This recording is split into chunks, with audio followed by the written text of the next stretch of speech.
I am DJ Yuktisha will interview some guests about the case of Rupan Karnagaran that was death in the police custody.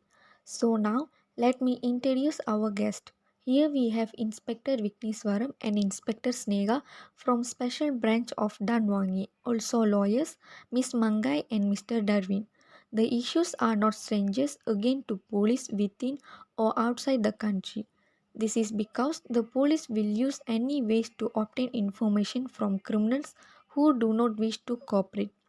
Before we start our interview for this case, I would like to share the chronology death of Rupan Karnagaran and how police officer would handle this case.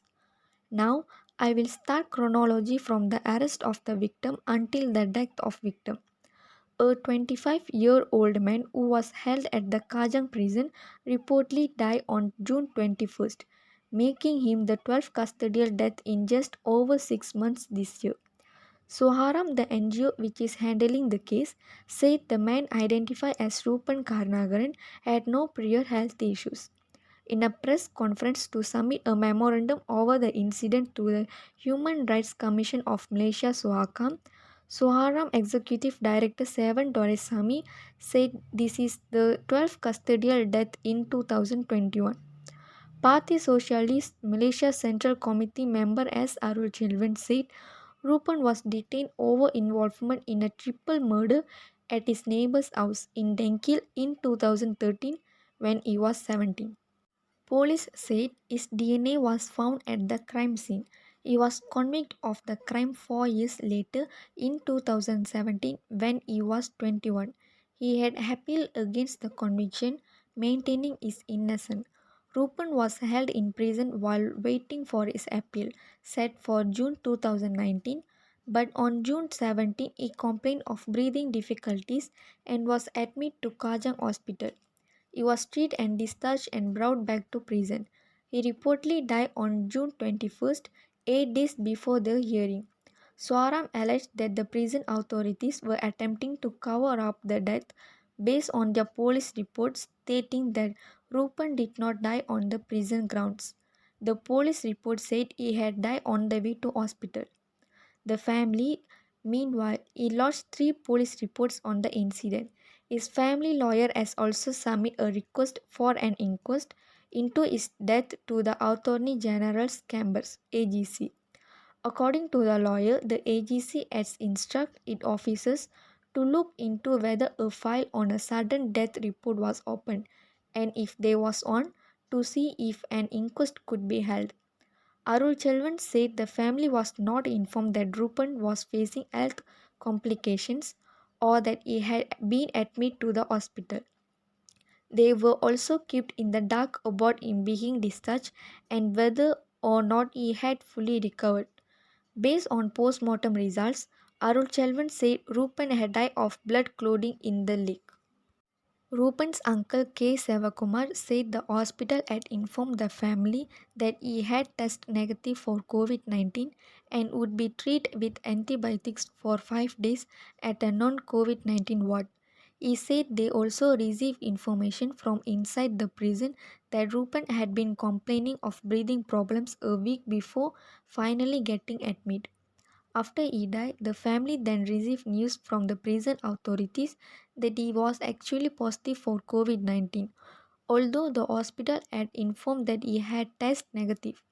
Because of this, they were unable to view the state of his body. According to Swaram's memorandum to Sohakam, the prison had hidden the fact that Rupan was brought to hospital when the family contacted them on June 17. He was also allegedly abused when he initially asked to be treated for his condition. The memorandum also stated that information from whistleblowers suggests Rupan was placed in a Bilay Insaf or the prison's rehabilitation room, usually for inmates who commit disciplinary offense. After getting discharged from the Kajang hospital, instead of getting transferred to the prison hospital for sick inmates. The day after, Rupan was seen being carried out of the room to be brought to the hospital again. This time, he was reportedly unconscious and believed to have died. Sohakam Commissioner Marilyn Verma said the commission would be conducting an impartial investigation into the death. She also expressed concern that there had been 12 report custodial death cases this year alone, fearing that it may not be the last. So now, firstly, I want to ask to Inspector Vigneswaram about Rupan's family, especially his mother's condition, when they heard the death of him. Thank you to Ms. Yuktisha. What I found in this case is certainly the sudden and unexplained death of Ruben in police custody is deeply concerning as this sums up the 12th custodial death case this year. Ruben Kanagaran's family, especially his mother, was really shocked towards his death. It was a biggest loss to his family. As a police officer, I also feel that broken incident which is happened to Ruben's families. I also can't believe it that of Ruben Karnagaran death in custody. Why do Indians say or feel that they are target? Based on the 2019 population estimates by the Statistics Department, Indians only comprise. Alright, I want to ask the lawyer, Miss Mangai, about the imprisonment, which is imprisonment still best punishment for the crime? So it's a nice question actually. Thank you, Ms. Triptisha. According to the statistic, crime rates are increasing dramatically. Many people believe that prisoning is the best way to punish the offenders. I strongly agree with this opinion because of the following reason. The primary reason why I believe jails are the best choice to penalize defaulter is that it ensures the safety of society. A guilty person should be behind bars and not allowed to stay in the community. This is very important, not only for the victims but also for the safety of the public and law-abiding citizens. By putting lawbreaker in the prison, it will be very difficult to commit violation again if living in a place where the law is strictly enforced. Another reason for my belief is that the prisoner will be rehabilitated to become better citizens before they are free. For example, a large number of prisons use morality program in which prisoners are trained and learn some life skills. Understanding the value of freedom as well as the appropriate sanction will help those who have signed back to being honest. Prison alternative will be much less effective. One option will be to apply fines and penalties for the criminals.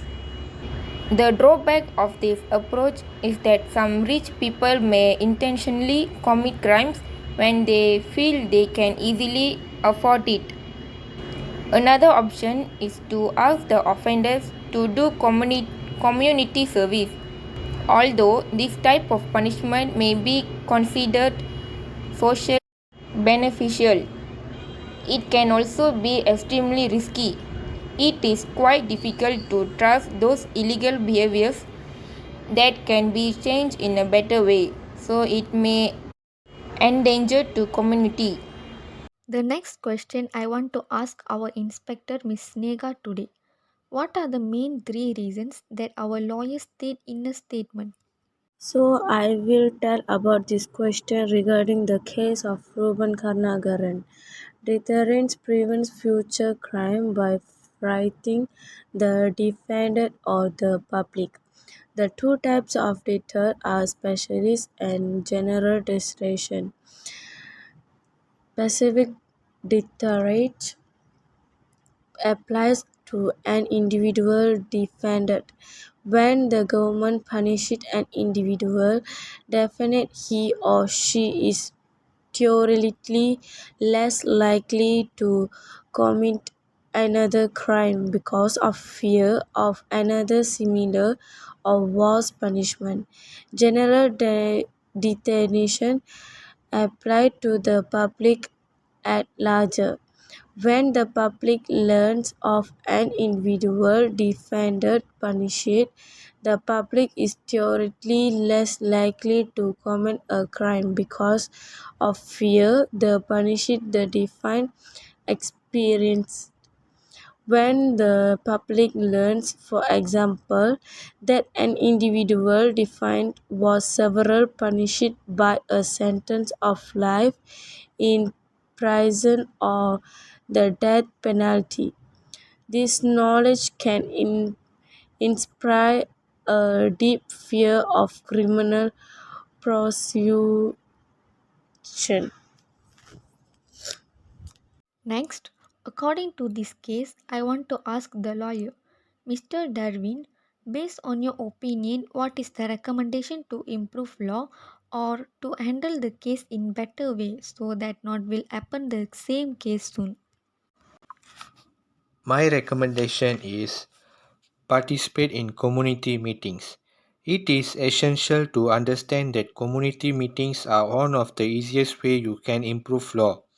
In this meeting, you need to discuss some of important ways you can employ in your society. Make sure that you have your leaders and also ensure that your society follows some of the rules that you create. Also, it is the responsibility of the residents to communicate with the police representative to help them solve some of the community cases. The second recommendation is complain and compliment. This is another way you can improve or maintain law. Therefore, if you have a good interaction with the police officers, you can share any complaint with the necessary officers. Also, you may have a question that you need to know more about. Do not hesitate to ask. There's bound to be a moral and conclusion to this story. Perhaps this is a lesson for victims everywhere. Murder are complex events with the outcome determined by a variety of factors. This can be victim related, offender related, situation related, or environmental. A murder involves the killing of one person by another, while a murder involves the killing of another with intent. In summary, it is recommended that criminals serve a proper sentence for their wrongdoings. I firmly believe that strict imprisonment is an effective deterrent for those who intend to commit crimes.